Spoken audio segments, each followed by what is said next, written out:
जय हिंद। मैं अनंता आप सभी का स्वागत करती हूँ। आई होप कि आप सब लोग अच्छे होंगे और अपनी तैयारी अच्छी करे होंगे। तो ये जो सामने आपके दिख रहा है ये रेलवे का ही पेपर है, एनटीपीसी का पेपर है। तो मैं ये एक बात बताना चाहूँगी, चाहे आप ग्रुप डी की तैयारी कर रहे हो, चाहे ग्रेजुएट लेवल की तैयारी कर रहे हो, चाहे टेक्निकल पोस्ट या नॉन टेक्निकल पोस्ट की किसी भी तैयारी कर रहे हो, रेलवे की हो, तो ये आज की क्लास आपके लिए बहुत इंपॉर्टेंट है। ठीक है, चलिए इसमें देखते हैं। ये जो टेस्ट है ये टेस्ट है 12 जून 2022 को लिया गया था। 9 बजे से लेकर 10:30 बजे तक 1.5 घंटा का पेपर हुआ था। लेवल 5 का पेपर है। ठीक है, तो पूरा पेपर मैं सॉल्व नहीं करवाने वाली हूँ, कुछ पर्टिकुलर टॉपिक्स हैं जो इंपॉर्टेंट हैं आपके लिए। तो क्लासेस स्टार्ट करने से पहले चैनल को सब्सक्राइब कर लीजिए अगर आप चैनल पे नए हो। चलिए, निम्नलिखित में से कौन सा बंदरगाह भारत के पश्चिमी तट पर स्थित है? तो कौन सा बंदरगाह इनमें से पश्चिमी तट पर स्थित है? कोचीन बंदरगाह पश्चिमी तट पर स्थित है। तो चलिए हम भारत के बंदरगाह देखते हैं जो कि पश्चिमी तट और पूर्वी तट पर स्थित है। ठीक है, तो फटाफट चैनल को शेयर कर दीजिए, लाइक कर दीजिए और चैनल को सब्सक्राइब भी कर दीजिएगा। चलिए स्टार्ट करते हैं क्लास को। इसमें क्या है? बंदरगाह मतलब होता है पोर्ट्स। पश्चिमी तट और पूर्वी तट के प्रमुख बंदरगाह जो कि कॉम्पिटिटिव एग्जाम में पूछे गए हैं। देखिए, मुंबई क्या है? मुंबई पश्चिमी तट की तरफ है। कांडला जो बंदरगाह है इसको दीनदयाल बंदरगाह बोलते हैं जो कि गुजरात में स्थित है।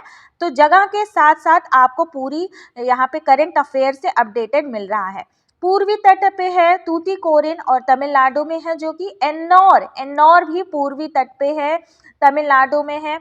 देखिए, एन्नौर और मंगलौर में कंफ्यूज मत होइएगा। मंगलौर जो है कर्नाटक में है और एन्नौर है तमिलनाडु में है। ठीक है, इसमें डबल एन है, यहाँ पे भी तमिलना है। ठीक है, तो इस तरह से करके मैं आपको दिखा रही हूँ कि क्या ट्रिक हो सकती है। विशाखापट्टनम बंदरगाह आंध्र प्रदेश में है।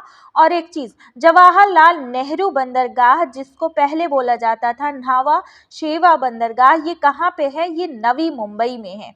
ठीक है, पारादीप पे आते हैं। पारादीप है उड़ीसा में। पारादीप कहाँ पे है? उड़ीसा में। देखिए, ये क्या है? ये पश्चिमी है और ये क्या है? ये पूर्वी है। ठीक है, तो कंफ्यूजन बिल्कुल नहीं होना। पूरब की तरफ पूरब है और पश्चिम की तरफ पश्चिमी वाला मैंने कर दिया है। ठीक है, बिल्कुल कंफ्यूजन नहीं होना। तो मोरमुगांव बंदरगाह जो है कहाँ पे है? गोवा में है। और हल्दिया कोलकाता, तो ये वेस्ट बंगाल में है।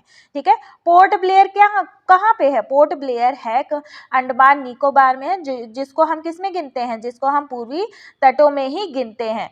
तो अब एक चीज यहाँ पे और ध्यान देने वाली बात है कि अभी हाल ही में मतलब 2024 में ही क्या हुआ है? पोर्ट ब्लेयर का नाम बदलकर श्री विजयपुरम रखा गया है। ठीक है, पोर्ट ब्लेयर का नाम बदलकर क्या रखा गया है? श्री विजयपुरम रखा गया है। आपसे पूछा जा सकता है। और कोच्चि कहाँ पे है? कोच्चि कहाँ है? केरल में है। ठीक है, कोच्चि कहाँ है? केरल में है। चलिए एक बार हम आपको रिवाइज करवा देते हैं ताकि आपको यहीं पे याद हो जाए। पश्चिमी तट है मुंबई, कांडला, मैंगलोर, जवाहरलाल नेहरू, मोरमुगांव और कोच्चि। ठीक, तो अब यहाँ पे आ जाते हैं हम पूर्वी तट पर है तूतीकोरिन, एन्नौर, विशाखापट्टनम। सबका ये राज्य देखते जाइएगा, राज्य भी पूछा जा सकता है। Paradip, Haldia, Kolkata, port Blair. ठीक है, तो फ्रेंड्स फटाफट चैनल को शेयर कर दीजिए। जिन लोगों का एग्जाम है उन लोगों के साथ भी। और मैं आपको बताना चाहूंगी मैं मैथ्स की भी क्लासेस लेती हूँ, जा करके देख लीजिए। स्पेशल ट्रिक के साथ ली हूँ, सारे ही कोर्स अपडेट करके प्रीवियस ईयर्स पेपर सॉल्व कराई हूँ। जिन्होंने नहीं देखा है जाके देख लें और अपनी तैयारी अच्छी करें। ठीक है, फिर मिलते हैं नेक्स्ट क्लास में। तब तक के लिए बाय बाय, टेक केयर, नमस्कार, जय हिंद।